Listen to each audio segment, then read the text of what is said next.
MP board के कक्षा 11वीं के सभी विद्यार्थी ध्यान दें। आज की इस क्लास के अंतर्गत वार्षिक परीक्षा के लिए हम राजनीति शास्त्र के कुछ प्रश्नों को आज की इस वीडियो में कंप्लीट करेंगे। तो 15 फरवरी के दिन आपका राजनीति शास्त्र का पेपर रहेगा।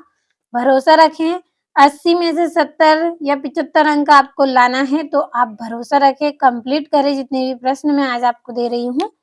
तो चलिए ज्यादा समय नहीं लूंगी और बिना किसी देरी के सबसे पहले पहला प्रश्न कंप्लीट करेंगे। सही विकल्प चुनिए।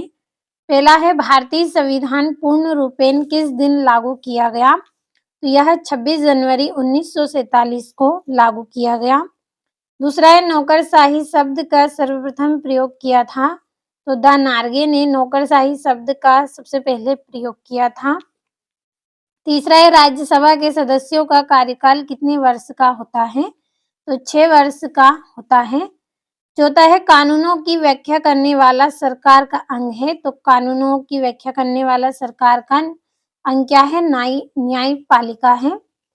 पांचवा है, राजनीतिक सिद्धांत को आदर्श उन्मुख बनाने का प्रयास किया है? तो लियो स्ट्रास ने किया है। छठा है, भारत निम्नांकित में किस प्रकार का राज्य है? तो यह धर्मनिरपेक्ष राज्य है। और पहले का सी और दूसरे का ए रहेगा आपका। तो कंप्लीट अच्छे से आप करिए और देखिए, अगर 80 में से 75 अंक लाना है तो अच्छे से मेहनत तो आपको करनी होगी। अच्छे से मेहनत करें और पूरे प्रश्न को आप कंप्लीट करें। और आपका दूसरा प्रश्न है, रिक्त स्थानों की पूर्ति कीजिए। पहला है, संविधान सभा की प्रारूप समिति के अध्यक्ष रेड्डीज थे? तो कौन थे? डॉक्टर BR अम्बेडकर संविधान सभा की जो समिति थी उसके अध्यक्ष थे। दूसरा है, दुनिया में संभवतः सबसे अधिक व्यापक अधिकार रेड्डीज को के नागरिकों को मिले हैं? तो दक्षिण अफ्रीका के नागरिकों को मिले हैं। तीसरा है, राष्ट्रपति पद के प्रत्याशी को 1.5 रुपये जमानत राशि जमा करनी पड़ती है? तो 15,000 रुपये जमानत राशि जमा करनी पड़ती है। चौथा है, भारत में 1.5 न्याय प्रणाली की व्यवस्था की गई है? तो भारत में एकीकृत न्याय प्रणाली की व्यवस्था की गई है। पांचवा है, स्थायी स्वशासन एक समिति क्षेत्र में कार्य करते हुए 1.5 शक्तियों का प्रयोग करता है? तो हस्तांतरित शक्तियों का प्रयोग करता है। छठा है, ब्रिटिश सरकार है, डेडेस ने हमारी व्यक्तिगत स्वतंत्रता के अपहरण का प्रयास किया था? तो इसका आंसर रहेगा रोलेट एक्ट का अपहरण करने का प्रयास किया था। और यहाँ से इंग्लिश मीडियम वाले बच्चे आप भी कंप्लीट करें। अब तीसरा आपका प्रश्न है, उसमें आपको जोड़ियां बनानी है। तो चलिए जोड़ियों को समझ लेते हैं। अगला है ये आपका, तो यहाँ से आपको कंप्लीट कर लेना है। और पहली जोड़ी है आपकी, निरक्षरों को मताधिकार का विरोध? तो इसका आएगा JS मिल ने किया था। दूसरा है, सर्वप्रथम राष्ट्रपति शासन वाला राज्य है? तो पंजाब है। तीसरा है, राज्य सूची? तो इसका रहेगा 47 विषय। चौथा है, समानता? तो अनुच्छेद 14 से 18। पांचवा है, आर्थिक अधिकार? तो इसका रहेगा शरणार्थी।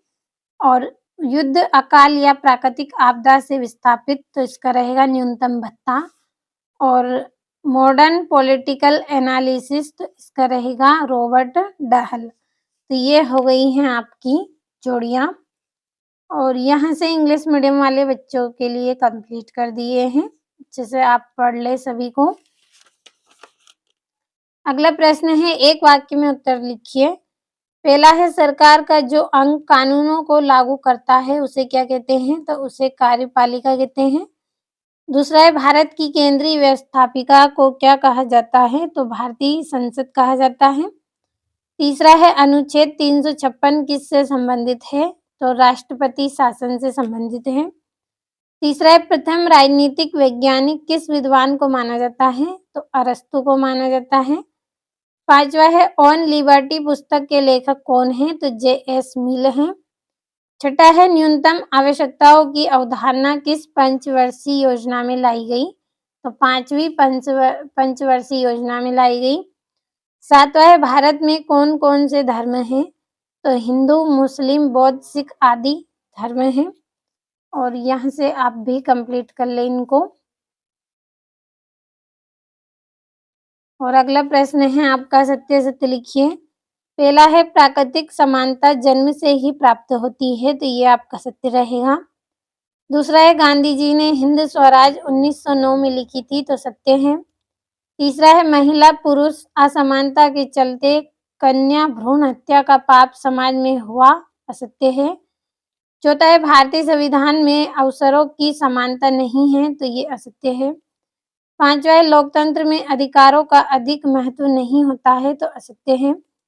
छठा है कर चुकाना नागरिक का प्रमुख कर्तव्य है, तो ये भी आपका सत्य रहेगा। और ये यहाँ से इंग्लिश मीडियम वाले बच्चों के लिए है। अब चलिए अगला प्रश्न हम समझ लेते हैं। छठा प्रश्न है संविधान सभा से के संतानहीन होने के 2 कारण लिखिए। सातवां है न्यायाधीशों को की नियुक्ति प्रक्रिया को समझाइए। और संघात्मक शासन व्यवस्था की 5 विशेषता करनी है आपको। और भारतीय संविधान में संवैधानिक संसाधनों द्वारा किए गए प्रमुख परिवर्तनों का वर्णन कीजिए। तो यहाँ से आप सभी प्रश्नों को अच्छे से कंप्लीट कर लें और भरोसा रखें, ऐसे ही प्रश्न बता रही हूँ जो एग्जाम में पूछे जाते हैं। देखिए अच्छा अंक चाहिए तो मेहनत तो आपको करनी होगी, अच्छे से मेहनत करें। लगातार आपको तैयारी करवा रही हूँ मैं वार्षिक परीक्षा की, बहुत समय से आपको तैयारी करवाई है और अब भी आपको प्रश्न यहाँ पे बता रही हूँ ताकि कोई कमी ना रहे आपको एग्जाम प्राप्त करने में। और 10वां है समाजवादी पथ निरपेक्ष राज्य को समझाइए। और राजनीतिक सिद्धांत की 4 प्रमुख विशेषता। और नागरिक समानता से क्या महत्व है। सामाजिक न्याय प्रणाली की प्रमुख विशेषता।